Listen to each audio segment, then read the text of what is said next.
Okay, so you've brought us a stack of sources all about rare diseases today. That's right. And our mission, as always, is to really cut through all that information overload and pull out the key insights just for you, the listener. Exactly. These conditions, they affect millions, but often they're just not well understood at all. So for this deep dive, we're really looking into the reality of living with a rare condition, right? The challenges for patients, for caregivers. It's a complex world they navigate. It is. And importantly, we also want to explore how people like yourselves, maybe you're involved in diagnosis or care or research, how you can actually step up and advocate for, real change. Right. And we've got a mix of sources here, some research articles, bits from advocacy guides, and a really powerful personal patient story, too. Yeah. Let's maybe start right there with that lived experience. There was a phrase in one source that really jumped out at me: persistent suffering. It sounds heavy. It is heavy. It really captures this profound, ever-present struggle. One source uses this image. It says, the disease feels like a nightmare. It's not just the physical side, it's the mental suffering, too. A feeling of gradual decay and desperation is how they put it. Gradual decay. And there's this one quote that's just so poignant. Attached to me, I will live with the disease until the end of my life. It really shows how it's not some temporary thing, it's a constant companion. Attached to me. That constancy, it must feel incredibly isolating. Do Yeah. the sources talk about that? How that internal struggle plays out in the world? Oh, absolutely. Patients often talk about feeling rejected Rejected. By whom? by society, sometimes even friends or family who don't understand. They talk about being ignored, feeling worthless, struggling with low self-esteem. Because the diseases are rare, they're often kind of invisible or misunderstood. Pushing them into isolation. Exactly. The sources use this phrase, feeling like a bird in a cage, cut off from normal life because people just don't get it. And this massive burden, it doesn't just land on the patient, does it? What about the caregivers? It's immense, especially for parents caring for children with rare diseases. Yeah. The emotional toll is just huge. Things like problems controlling emotions, nervousness, impatience. Which, I mean, when you're under that kind of intense pressure, managing something so complex, that almost makes sense, doesn't it? It does. And then there's the practical side. Right. Huge sacrifices. Caregivers often have to give up their own passions, their hobbies, plans they've had for years. Wow. And it makes it incredibly difficult to keep up with other roles.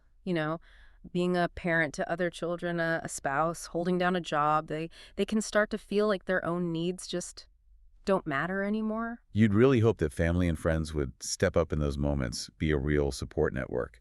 But I noticed one study mentioned that support isn't always there consistently. That's right. It's crucial when it is there, but the sources do highlight that, well, family and friend support isn't reliably high for many caregivers across the board. It seems some groups could count on it more than others. Hmm. And this connects us to a specific story we have. It's from Sarah, who lives with hairy cell leukemia, HCL. And her first challenge, getting diagnosed in a small town, was just that raw fear of the unknown, Yeah. which really echoes what you were saying about feeling isolated and, desperate. Sarah's experience is such a good illustration of navigating all this. She did find some relief learning that HCL is thankfully treatable, and you can have a near normal life expectancy with that treatment. Okay, that's good news. It is. But her story also highlights the ongoing challenges, like questioning if her local hospital could really manage it effectively. And that brings us neatly to the next big hurdle the sources talk about. Which is navigating the system itself, the whole diagnostic odyssey, as people call it, and the barriers within healthcare. What really jumps out from the sources about diagnosis? The delay, just the sheer length of time it takes. One big survey we looked at cited the average time from when symptoms first appeared to getting a confirmed diagnosis for a rare disease. It's 4.7 years. 4.7. Nearly 5 years. Almost 5 years. Think about that. 5 years of waiting, of uncertainty, of not knowing what's wrong. 5 years of that persistent suffering we talked about. And it's not just an average affecting a few people. The sources say this is widespread, right? How many doctors are people seeing? Yeah, that same survey found that a quarter, 25% of patients had 8 or more consultations with different healthcare professionals before they finally got the right diagnosis. 8 or more.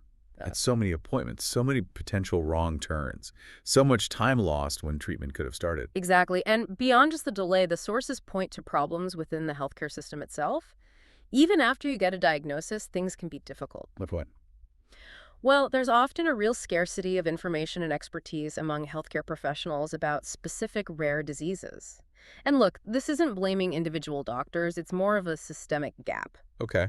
But it can lead to diagnostic mistakes, errors in care at the bedside, and maybe one of the most critical things, patients and families just not getting the adequate information they desperately need. That study you mentioned earlier, the one comparing caregivers for kids with different kinds of rare diseases, seems really relevant here. It looked at life-limiting rare diseases, LLRD, versus phenylketonuria, PKU. That's right. PKU is a rare metabolic disorder, but it's usually caught early with newborn screening and managed successfully with diet. So a very different trajectory from many LLRDs. So what did comparing those two groups show? Really striking differences in their experience with the healthcare system. LLRD caregivers reported significantly worse experiences Worse how? across some really fundamental areas. Things like feeling empathy from physicians, getting practical information about the disease, accessing financial help for rehabilitation.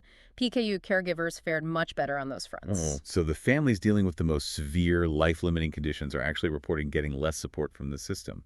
That feels backwards. It does feel like a critical disconnect. And the study also found LLRD caregivers faced a higher financial burden from medicines and care, more problems getting things reimbursed. Just overall, their interactions with the healthcare system were rated significantly worse. It really highlights how varied the challenges can be, doesn't it? Even Yeah. under the umbrella of rare disease, the specific condition, its prognosis, it shapes everything. Absolutely. Which brings us back to Sarah's story again. Her wondering if her local hospital was really equipped for HCL, or realizing she might need to be the one connecting her local doctors with specialists. That perfectly captures this challenge of scattered expertise. Yeah, it really does. Okay, so we've talked about the personal toll, the systemic hurdles. What does this all mean in terms of taking action? The sources talk quite a bit about empowerment through advocacy. They do. Advocacy, defined by groups like NORD, it's basically about raising awareness and trying to influence decisions made by lawmakers, by social institutions. All right. And the sources make a strong case that professionals, people involved in diagnosis, care, research for rare diseases, you are in a really unique position to advocate Why specifically professionals? because you have that nuanced ground level experience. You see the diagnostic delays firsthand. You see the gaps in care, the impact on families. You have the scientific understanding too. That perspective is incredibly valuable for shaping policy, something policymakers often lack. Okay, but the sources draw an important line, don't they? About how you advocate. Yes, that's crucial. There's a difference between advocating as a private citizen, just you, versus acting as a representative of your institution, like a hospital or university. And that affects what you can do. It does. It affects how you communicate, what resources you might use, like email or letterhead, maybe even whether you can wear something identifying your institution. It's about clearly representing who you're speaking for. So if you're affiliated with an institution, what's the first step the sources recommend for figuring out the ground rules? Connect with their government affairs team. Now, these teams have different names. Could be government relations, public affairs, federal affairs, external relations, something like that. Okay. They're the ones who can explain the institution's policies on advocacy. They might have specific guidelines like, don't use your work email for personal advocacy, but they can also be a resource, potentially helping you collaborate or giving guidance for your independent efforts. Right, so let's get practical. Legislative advocacy trying to influence laws. Where do you even start with that? First step is just identifying who your lawmakers are. Local, state, federal levels.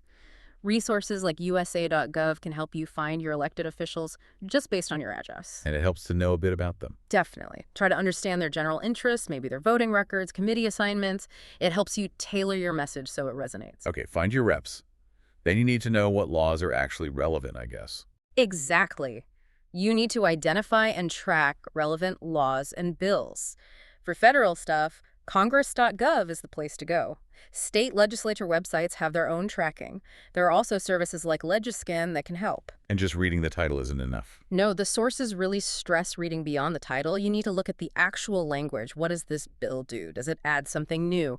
Repeal old text? Amend existing law? The details are everything. Makes sense. So you've done the homework, you know the players, you know the bill. How do you actually connect with these lawmakers or their teams? Well, a couple of ways. You could invite them to visit your institution, maybe tour a clinic or a lab, or attend an event you're hosting focused on rare diseases. Let them see it firsthand. Right. It lets them meet constituents, including patients and families, which is really powerful. Or you can schedule meetings directly with the lawmaker or their staff in their offices. Is meeting with the staff really as good as meeting the actual elected official? Sometimes you hear it's hard to get time with the legislator themselves. The sources strongly suggest that meeting with staff is often just as valuable, sometimes even more so, Really? Why? because the staff members are often the ones deeply involved in specific policy areas. They do the detailed homework, they brief the lawmaker, they often have more time to really dig into the information you provide. Building a relationship with key staff can be incredibly effective long term. Okay, good to know. So preparation for those meetings must be key. Absolutely essential. Know the bill number you want to discuss. Be ready with compelling patient and family stories. They humanize the issue like nothing else. But back it up with facts. Yes, supplement the stories with publications, scientific evidence, data, and one simple but vital tip from the sources. If you promise to follow up, say you'll get them some extra information. Make sure you do it promptly. Your credibility is everything in advocacy. Right. And thinking bigger picture, this isn't something you necessarily have to tackle alone, is it? Definitely not. Organizing around specific topics and working as a team is much more effective. So connecting with Connecting with your institutional government affairs folks, if you have them. Linking up with your State Rare Disease Advisory Council, or RDAC, if your state has one. Collaborating with other professionals in your field. There's real strength in numbers and combining different kinds of expertise. And we shouldn't forget patient self-advocacy here.